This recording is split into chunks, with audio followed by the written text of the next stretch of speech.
Hello everyone, कैसे हो आप सब। एक बार पुनः स्वागत है आप सभी का हमारे अपने YouTube channel Shiv coaching classes पर। उम्मीद करते हैं दोस्तों आप सभी मस्त होंगे, बेहतर होंगे, आप सभी की पढ़ाई भी अच्छे ढंग से चल रही होगी। और आज की इस वीडियो में हम देखेंगे आरएनए यानी कि राइबोज न्यूक्लिक एसिड क्या होता है। देखिए, इसके पहले हमने डीएनए की वीडियो जो है आपको प्रोवाइड करा दी है। न्यूक्लिक अम्ल दो प्रकार के होते थे, जिसमें एक था डीएनए का पूरा टॉपिक हमने कवर करा दिया है। आज की इस वीडियो में हम आरएनए को कवर करने वाले हैं। तो चलिए सीधे वीडियो को स्टार्ट करते हैं। देखिए दोस्तों, यदि बात करते हैं आरएनए की तो इसको राइबो न्यूक्लिक एसिड भी कहते हैं। इसका फुल फॉर्म होता है राइबो न्यूक्लिक एसिड। देखिए, सबसे पहली बात डीएनए और आरएनए में आपको डिफरेंस खाली ये समझना है। जैसे डीएनए की संरचना आपने देखी है, तो डीएनए की संरचना में आप लोगों ने क्या देखा है कि जो डीएनए की संरचना होती है उसमें दो सूत्र दिखाई देते हैं। मतलब डीएनए में दो श्रृंखलाएं आपको इस प्रकार से दिखाई देती है। लेकिन आरएनए की जब बात आएगी तो आरएनए में जो है दो प्रकार की श्रृंखलाएं आपको दिखाई नहीं देगी, क्योंकि यह एकल सूत्री संरचना होती है। कैसी होती है? डीएनए की संरचना में आपको इस प्रकार से दो स्ट्रैंड्स यानी कि दो संरचनाएं नजर आती थी, लेकिन आरएनए में ऐसा नहीं है। आरएनए जो है एकल सूत्री होता है। मतलब आरएनए में केवल एक ही सूत्र आपको नजर आएगा। आरएनए में केवल आपको एक ही प्रकार से इस प्रकार से संरचना जो है नजर आएगी। तो आरएनए में आपको गौर करना है कि केवल इतना अंतर हो जाएगा। दूसरा, आरएनए में अंतर क्या आता है कि जो शर्करा होती है वो भी चेंज हो जाती है। डीएनए में आपने क्या देखा था कि डीएनए में जो डीऑक्सीराइबोज शर्करा होती है वो आरएनए में कौन सी शर्करा हो जाती है? राइबोज शर्करा हो जाती है। इसके अलावा जो न्यूक्लियोटाइड्स होते हैं उसमें भी थोड़ा बहुत चेंज होता है। उसमें भी चेंज क्या होगा कि जहां पे आपका डीएनए था वहां पे डीएनए में चूंकि चार प्रकार के जैसे नाइट्रोजनी क्षारक थे, तो डीएनए में भी चार प्रकार के न्यूक्लियोसाइड्स और चार ही प्रकार के न्यूक्लियोटाइड्स बनते थे। सेम कंडीशन यहां भी है आरएनए में, बट यहां पे क्या हो जाएगा कि जो पिरिमिडीन होता है तो यहां पे जो है यूरेसिल प्रकार का पिरिमिडीन आ जाता है। तो थाइमीन ना होकर के यहां पे थाइमीन के स्थान पे हर जगह क्या हो जाएगा? यूरेसिल हो जाएगा। चलिए स्टार्ट करते हैं। तो देखिए, आरएनए की यदि बात करते हैं तो यह एक विशिष्ट प्रकार का एकल सूत्री, जैसा कि हमने आपको पहले ही बताया कि इसमें केवल कितने सूत्र होते हैं? एक ही संरचना यानी कि एक ही स्ट्रैंड्स होता है, या एक ही श्रृंखला होती है। तो एक ही श्रृंखला का आरएनए जो है बना होता है। आरएनए एक विशिष्ट प्रकार का एकल सूत्री नाभिकीय अम्ल है, तो न्यूक्लिक एसिड है। इसमें राइबोज नामक पेंटोज शुगर पाई जाती है। आपने डीएनए में क्या देखा था कि डीएनए में डीऑक्सीराइबोज नामक शर्करा जो है पाई जाती थी। यहां पे क्या है कि राइबोज नामक पेंटोज शर्करा पाई जाएगी। और यह क्वेश्चन आपको तैयार इसलिए भी करना है क्योंकि यह आपके ऑब्जेक्टिव टाइप क्वेश्चन में भी काफी बार पूछा गया है। तो ये छोटे छोटे क्वेश्चन ही आपको कई कारगर होते हैं। कई बार जो है तो छोटे छोटे क्वेश्चन ही आपसे नहीं बन पाते, इसलिए आपको छोटे छोटे क्वेश्चन भी कवर करना है। देखिए, यह सामान्यतया कोशिका द्रव्य यानी कि साइटोप्लाज्म में स्वतंत्र रूप से पाया जाता है। आरएनए जो है स्वतंत्र रूप से केवल साइटोप्लाज्म यानी कि कोशिका द्रव्य में ही पाया जाता है। इसके अलावा भी कुछ अंगों में पाया जा सकता है, पर जो स्वतंत्र रूप से है वो कहां पाया जाता है? कोशिका द्रव्य में यानी कि साइटोप्लाज्म में। देखिए, आरएनए की यदि आधारभूत इकाई की हम बात करते हैं तो राइबो न्यूक्लियोटाइड होती है। आपने डीएनए में क्या देखा था कि डीएनए की जो आधारभूत इकाई होती है वो डीऑक्सीराइबो न्यूक्लियोटाइड होती थी, लेकिन आरएनए की जो आधारभूत इकाई होती है वो राइबो न्यूक्लियोटाइड होती है। यूकैरियोटिक जो कोशिकाएं होती है उनमें यह क्लोरोप्लास्ट एवं माइटोकॉन्ड्रिया में भी पाया जाता है। तो आपने क्या देखा कि कोशिका द्रव्य में तो स्वतंत्र रूप से पाए ही जाते हैं, लेकिन यदि यूकैरियोट सेल है तो उसमें क्लोरोप्लास्ट एंड माइटोकॉन्ड्रिया में भी पाए जाते हैं आरएनए।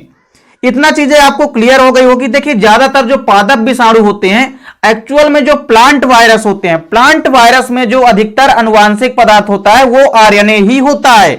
तो ज्यादातर पादप विषाणुओं में जो आनुवांशिक पदार्थ के रूप में आरएनए नामक न्यूक्लिक अम्ल ही पाया जाता है। तो ये जो आरएनए है ये ज्यादातर मात्रा में पादप विषाणुओं में ही न्यूक्लिक एसिड के रूप में पाया जाता है। चलिए आरएनए के प्रकारों की बात कर लेते हैं। तो आरएनए जो है मुख्यतया तीन प्रकार के होते हैं, जिसमें पहला है संदेशवाहक आरएनए, दूसरा है ट्रांसफर आरएनए और तीसरा है राइबोसोमल आरएनए।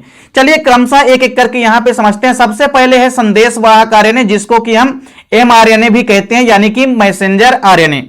देखिए, बात करते हैं यदि संदेशवाहक आरएनए की, तो यह एक ऐसा आरएनए होता है जो डीएनए से प्राप्त जो भी आनुवांशिक सूचनाएं होती है, मतलब जो भी जेनेटिक इंफॉर्मेशन होते हैं उनको राइबोसोम तक पहुंचाता है। संदेशवाहक आरएनए का यह प्रमुख कार्य है कि आरएनए ये जो होता है डीएनए से प्राप्त जो भी सूचनाएं होती है, आनुवांशिक सूचनाएं, उसको यह आरएनए जो है यह कहां तक पहुंचाता है, यह मैसेंजर आरएनए जो है राइबोसोम तक पहुंचाता है। तो यह क्या है, संदेशवाहक आरएनए यानी कि मैसेंजर आरएनए, क्योंकि यह संदेश को एक स्थान से दूसरे स्थान तक ट्रांसमिट करता है या एक स्थान से दूसरे स्थान तक पहुंचाता है। तो संदेशवाहक आरएनए एक ऐसा आरएनए होता है जो कि डीएनए से प्राप्त आनुवांशिक सूचनाओं को राइबोसोम तक पहुंचाता है, जहां पर प्रोटीन का निर्माण होता है। आपको पता है कि राइबोसोम पर ही प्रोटीन का निर्माण होता है, और जैकब तथा मोनाड ने इसे मैसेंजर आरएनए नाम दिया।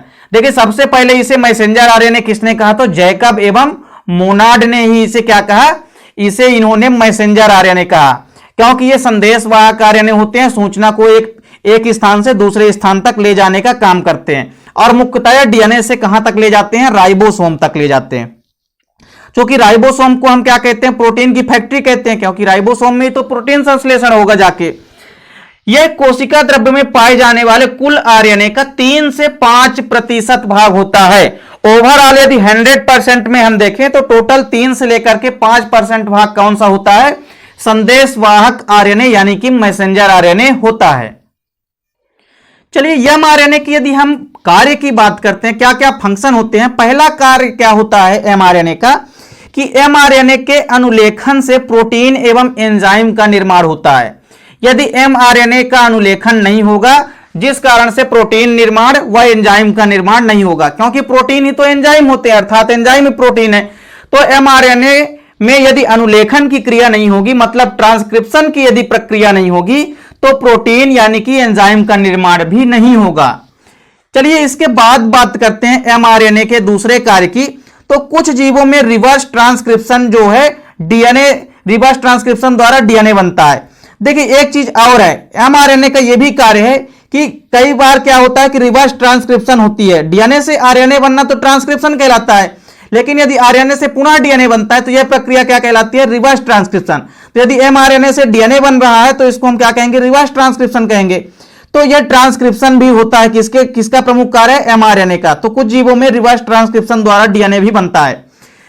इसके बाद देखिए, जो दूसरा यहां पे आरएनए का प्रकार है वो है टीआरएनए यानी कि ट्रांसफर आरएनए। ट्रांसफर आरएनए की यदि बात करते हैं तो देखिए, इसे सॉल्यूबल आरएनए भी कहा जाता है। कभी कभी पूछा जाता है कि सॉल्यूबल आरएनए किसे कहा जाता है, तो याद रखना है कि ट्रांसफर आरएनए को ही सॉल्यूबल आरएनए भी कहा जाता है। देखिए, कोशिकाओं में लगभग 100 प्रकार के टीआरएनए पाए जाते हैं। कितने प्रकार के, 100 टाइप्स के पाए जाते हैं, और ये कुल कोशिकीय आरएनए का लगभग 15% भाग का निर्माण करता है। ओवरऑल कोशिका द्रव्य के अंदर यदि मान लीजिए 100% में से देखें तो 3 से 5% भाग तो कौन होता है, एमआरएनए होता है। उसके बाद जो 15% भाग होता है वो क्या हो गया, ट्रांसफर आरएनए हो गया। लेकिन बाकी जो अभी 80% भाग बचा है तो जाहिर सी बात है कि वो राइबोसोमल आरएनए का होता होगा। तो ट्रांसफर आरएनए में आपने क्या देखा कि इसे सॉल्यूबल आरएनए भी कहा जाता है, और कोशिकाओं में लगभग 100 प्रकार के टीआरएनए पाए जाते हैं। यह कुल कोशिकीय आरएनए का लगभग 15% भाग का निर्माण करता है। यह आकार में आरआरएनए की तुलना में काफी छोटे होते हैं। राइबोसोमल आरएनए से भी ये आकार में छोटे होते हैं ट्रांसफर आरएनए। तो ये चीजें आपको ध्यान में रखनी है। थोड़ा सा कार्य देख लेते हैं ट्रांसफर आरएनए का। तो ट्रांसफर आरएनए जो होता है यह एक बंधन अणु की कार्य करता है, मतलब आपस में दूसरे को बांधने का काम करेगा। तो टीआरएनए जो है बंधन अणु की तरह कार्य करता है, और बेसिकली ये कोशिकीय पूल से अमीनो अम्लों को ढो करके एमआरएनए राइबोसोम कॉम्प्लेक्स तक लाते हैं। तो इनका काम क्या है कि ये कोशिकीय पूल से लेकर के अमीनो अम्लों को कहां तक ढोकर ले जाते हैं, एमआरएनए राइबोसोम कॉम्प्लेक्स तक ले जाने का कार्य करते हैं। इसीलिए तो इनको ट्रांसफर आरएनए कहते हैं, क्योंकि एक स्थान से दूसरे स्थान तक अमीनो एसिड का ट्रांसफर कर रहे हैं। राइबोसोमल आरएनए की यदि बात करते हैं तो राइबोसोम के अंदर पाए जाने वाले जो आरएनए होते हैं उन्हीं को हम क्या कहते हैं, आरआरएनए यानी कि राइबोसोमल आरएनए कहा जाता है। इनकी मात्रा जो होती है वो सबसे अधिक होती है। कुल कोशिकीय आरएनए का लगभग 80% जो भाग होता है वो आरआरएनए का होता है। तो आपको याद रखना है कि कोशिका द्रव्य के अंदर जो 80% भाग हो गया आरएनए का, वो तो क्या होता है, राइबोसोमल आरएनए ही होता है। और इसका प्रमुख कार्य जो होता है वो राइबोसोम का निर्माण करना ही होता है। तो ये चीजें आपको ध्यान में रखनी है। इसके बाद हम आरएनए का रासायनिक संगठन देखते हैं, यानी कि chemical composition of RNA. RNA की यदि हम संगठन देखते हैं तो देखिए किससे किससे मिलकर के आरएनए बेसिकली बना होता है। आरएनए मुख्यतः राइबोन्यूक्लियोटाइड का बना होता है। आरएनए जो है बेसिकली डीएनए के समान ही 4 न्यूक्लियोटाइड्स का बना होता है। जैसा कि आपने देखा था कि जो डीएनए होता है उसमें भी 4 प्रकार के न्यूक्लियोटाइड्स पाए जाते थे। क्योंकि जब नाइट्रोजनी क्षारक ही 4 प्रकार के होते हैं तो कोई सवाल ही नहीं उठता है कि न्यूक्लियोटाइड्स कितने प्रकार के बनेंगे। तो चाहे वो आपका न्यूक्लियोटाइड हो चाहे वो आपका न्यूक्लियोसाइड्स हो, दोनों ही 4 प्रकार के बनेंगे। क्योंकि 4 प्रकार के नाइट्रोजनी क्षारक होते हैं आरएनए के अंदर, इसलिए 4 प्रकार के न्यूक्लियोसाइड्स भी बनेंगे और 4 प्रकार के न्यूक्लियोटाइड्स भी बनेंगे। राइबोन्यूक्लियोटाइड्स ही क्या होती है? आरएनए की आधारभूत इकाई होती है। यहां पे सेम डीएनए के समान ही आपको पूरा का पूरा स्ट्रक्चर देखने को मिलेगा।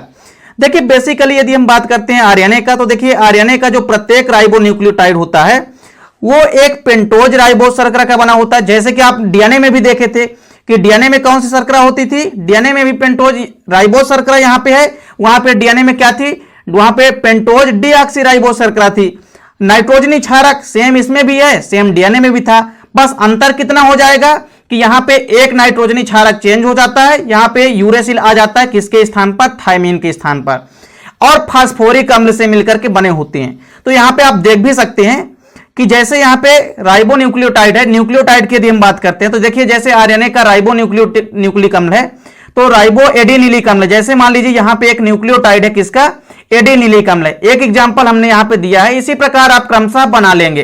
तो यहां पे जैसे न्यूक्लियोटाइड है तो देखिए यदि एडिनिन जिसमें नाइट्रोजनी क्षारक होगा तो उसमें कौन सा न्यूक्लियोटाइड बनेगा? राइबो एडिनिलिक एसिड बनेगा। उसी प्रकार यदि यहां पे देखिए एडिनिन की जगह में ग्वानिन नाइट्रोजनी क्षारक आ जाएगा तो राइबो ग्वानिलिक अम्ल बन जाएगा। फिर यहां पे साइटोसिन आ जाएगा तो साइटिडिलिक अम्ल बन जाएगा।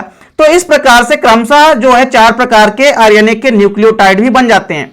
न्यूक्लियोटाइड का संगठन क्या होता है कि एक न्यूक्लियोटाइड के अंदर एक तो नाइट्रोजनी क्षारक रहेगा, जैसा कि आपको यहां पे एडिनिन दिख रहा है। राइबो एडिनिलिक अम्ल में कौन सा नाइट्रोजनी क्षारक है? तो एडिनिन है।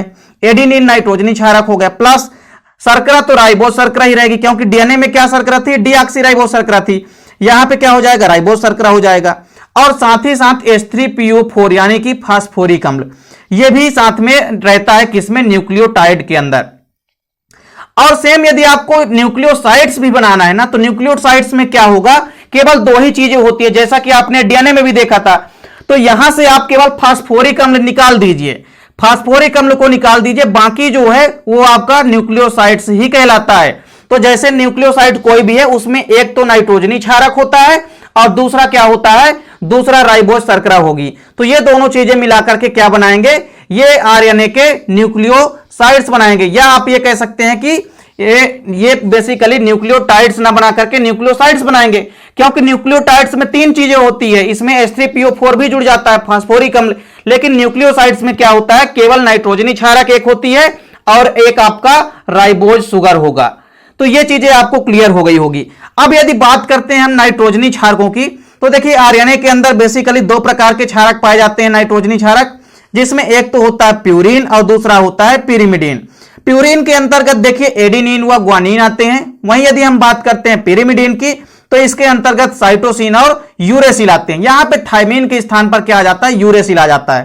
क्षारकों का यदि हम युग्मन देखें कि कैसे आपस में क्षारक जो है, क्षारक का क्रम किस प्रकार से क्षारक एक दूसरे से मिलते हैं, तो देखिए एडिनिन हमेशा किसके साथ मिलता है? ग्वानिन के साथ मिलता है। देखिए एडिनिन यहां पे आपको याद रखना है यूरेसिल के साथ मिलता है। जो एडिनिन होता है वो यूरेसिल के साथ मिलता है।